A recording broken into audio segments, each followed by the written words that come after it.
Married at First Sight Australia, and I feel like this is the first real week because we are past the weddings. We have got our first dinner party. We've a lot to get into. Let's get straight into it. Everybody is back from the honeymoons and it's time to finally meet everybody and their couples for the first time. I feel like being in a group setting can bring out the worst in people. Before we even got there, when Elliot left his honeymoon, he actually went to meet with the expert. He met up with John, and honestly, he is just such a horrible man. The things he was saying was actually disgusting. He has no clue about the real world. I don't know why he signed up for this show. I don't know why he went to meet with John, because he told them he doesn't need his help. When they try and help him, he says he doesn't need their help. There's absolutely nothing wrong with him. There's something wrong with them, and he's not the problem, they are. So why is he still here? Because clearly he doesn't want the expert's help. We seen before they got to the dinner party, Jackie changed Ryan's trimmer settings so that he would shave up all of his beard. Now, I told you guys in my first impressions there's not a lot going on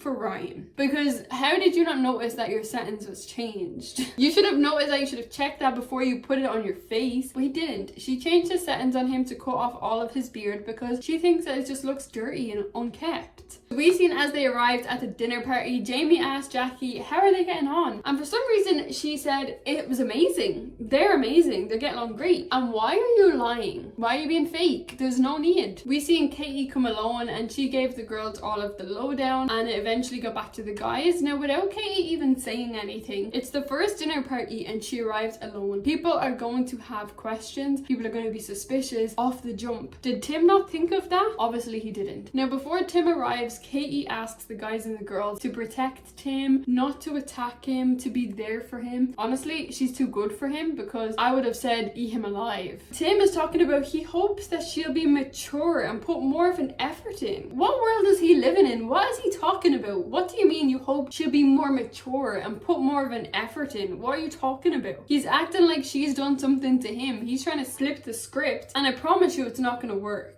Now, Lauren came alone, and I don't think Elliot is showing up. Elliot is gone. Lauren showed up on her own, and Tim used this to gaslight Katie into thinking she should be happy. He's better than Elliot. You have nothing to be worried about. He's better than Elliot. No, actually, I don't think he's better than Elliot. I think Tim is worse than Elliot, which is saying a lot. Tim is honestly the biggest deflector. Yes, I'm here to roast Tim probably for the next few minutes. He's the biggest deflector. How can people be talking to you and you're talking about the lampshade and you need to go to the toilet, but then you don't go to the toilet and you keep talking about other things and how was your honeymoon? It's like, we're not talking about me, we're talking about you. Literally anytime anybody asked him a question, he wouldn't answer it. He eventually answered one of the questions with, all I'm gonna say is I feel like I'm the one making most of the effort. What a disgusting man. What a disgusting human. What do you mean I feel like I'm the one making most of the effort? Like, you didn't just destroy Katie for the whole honeymoon. You didn't even have a civil conversation with her. She would ask you things like if you like photography and do you like having pictures taken, which tells me she was asking you regular questions too, and you didn't want to have a conversation because you're treating her like she's a disease. He's even telling Dave like it's not going to work because they don't have the same interests. As I've said probably 3 times now, he knows nothing about Katie to know anything about her interests to even say that. But then he went to pile on about how he expected her to stick up for him when he was being questioned. Why would he expect that of her? Now he's gaslighting her, telling her you've betrayed my trust. I don't think there's any way back from this. Now you've crossed the line. I don't trust you. You've betrayed me. And all this rubbish about he's opened up to her and she's not wanted to get to know him at all. What is actually going on here? I genuinely think he believes that cameras aren't on half the time. He's trying to squeeze her into a box so that he can control her mind and not listen to any of the other girls, because Jamie is honestly one of the best girls in there and she is not allowing Katie to fall into his whim. Katie apologized to him. That's how manipulating he was being. She apologized for nothing. Now, I didn't exactly think Jamie was going to be my favorite, but I love Jamie. She is being such a good friend. She's not going to let anybody get walked all over. I just hope she won't let anybody else's relationships get in the way of her happiness with Dave, because I think Jamie and Dave are going to be a perfect couple. They seem really great together. Lauren exited here and I don't think we're going to see her again. Tim was almost acting like he wanted to go with Lauren. I promise you Lauren doesn't want you. When we get back to the apartment, apartments and we see them all moving in, we see that Ryan wants to wear shoes in the house. That to me is the ultimate level of disrespect. Even if you are a guest in my house, you're not wearing your shoes in my house. And if you want to, just don't visit. That's okay. I have a sign on the front of my door, like when you walk in, the first thing you see is welcome, please take your shoes off. So I agree with her, it's nasty. He doesn't just want to wear his shoes in the house, he has them on while he's lying on the couch and on the bed. That's just disgusting. But then Jackie is telling him that TV is not allowed on in the bedroom, he's not allowed to watch TV, and she starts crying again. Her fake tears are back. She's fake crying because she doesn't understand why people would want to watch TV in the bedroom. Jackie and her fake tears, we're gonna beef this season. Then he purposely put his shoes